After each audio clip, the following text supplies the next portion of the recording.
The AFC West, historically a division home to teams experiencing great success, and the Chargers, dating back to the 60s. Currently, a division home to the best quarterback in the NFL with Patrick Mahomes, and back-to-back Super Bowl champions in the Kansas City Chiefs, and 3 other mediocre teams. Who will win it this year? It's still the Chiefs. Welcome back to Finned Up. I am Brian Mochek. This is my best bud in the world, Sir Reginald Peppersworth. I'm here once again to continue my divisional season previews with the AFC West, where I will be discussing each team, making record predictions, all while making silly jokes along the way. Let's get into it. Julie, do the thing! There's the dunk and the shoulder right there. Damon Shelton got Finned Up. The Kansas City Chiefs.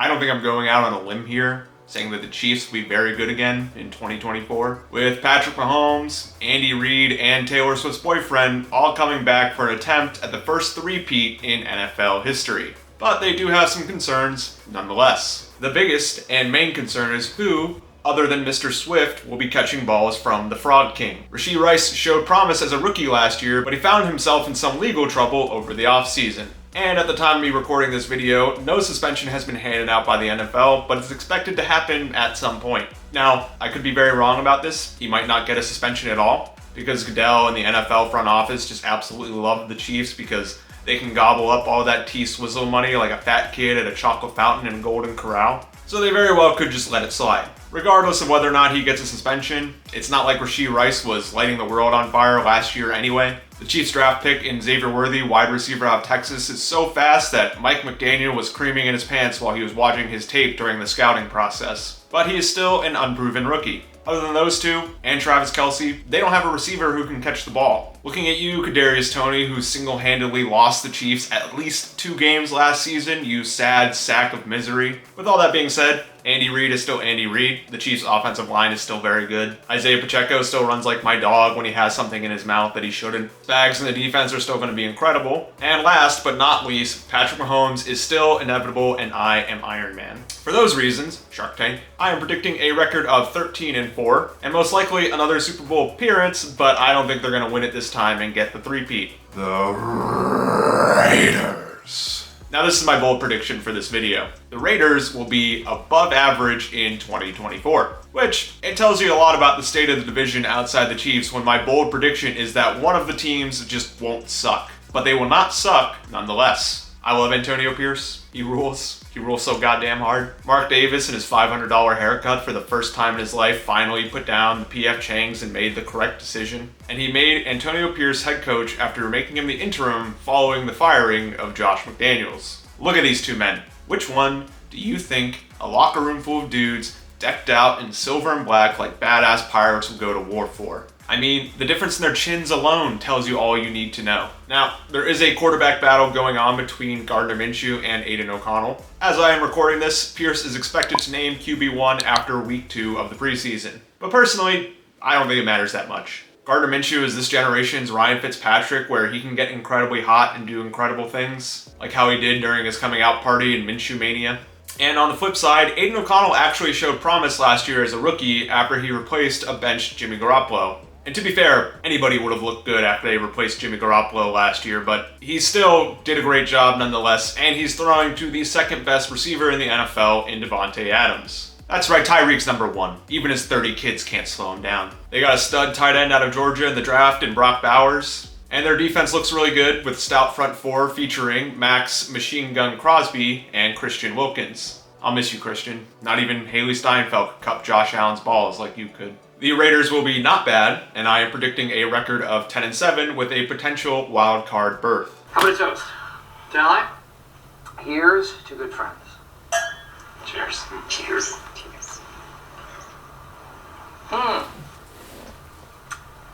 a sort of an oaky afterbirth.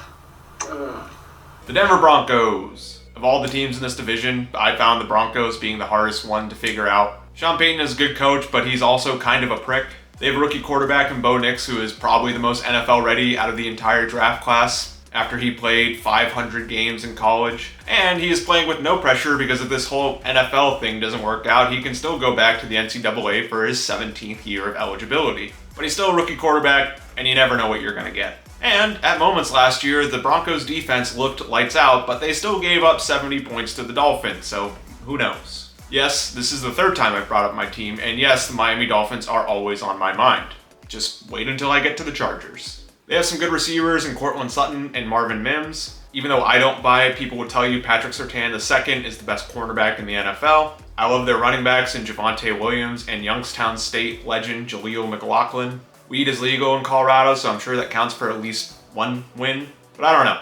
Something about the whole team just seems kind of off. So seeing as how I have no idea what to do with them, I'm just going to do the safe thing and give them the exact same record that they had last year at 8-9. And leave it at that. I can already hear the Broncos fans typing furiously in the comments about how good Bo Nix is and how good the defense is going to be. And you could very well be right, but 8-9. That's what you get. Hey, good news, Bolt Nation. Justin Herbert already has a foot injury and we're barely through week 1 of the preseason. Surely that's a good sign to start the Jim Harbaugh era in LA.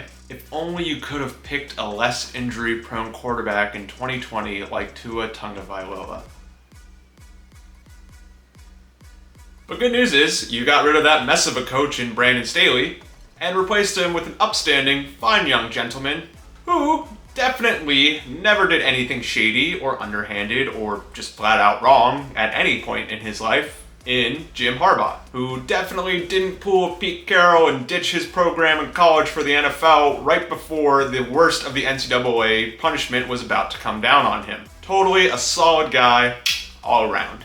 Now, with that being said, I like Jim Harbaugh. I think he's a good coach. I do think he will win eventually in LA, but it's not going to happen this year. The Chargers' offensive line is absolutely incredible, but that's really the only thing they have going for them at this point. Herbert is the most overrated quarterback in the NFL, and no amount of knob slobbing from the media or annoying TikTokers will ever convince me that he's a top 5 guy. Tua is better. Yell at me, Chargers fans. Type away in the comments. Dislike my video. Tell me all the excuses and hypotheticals like how Justin Herbert played in the Dolphins offense with Mike McDaniel, Tyreek Hill, and Jalen Waddle. He would have won 30 Super Bowls by now. I don't care. I do not care.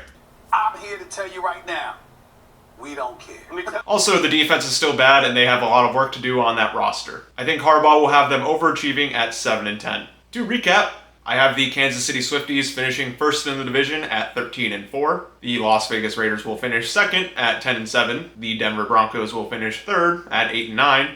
And the Los Angeles Chargers will finish last at 7-10. That's the video. Thank you all so much for watching. If you like this one, please be sure to check out some of my others, and I will see you next time. I love you all. Bye.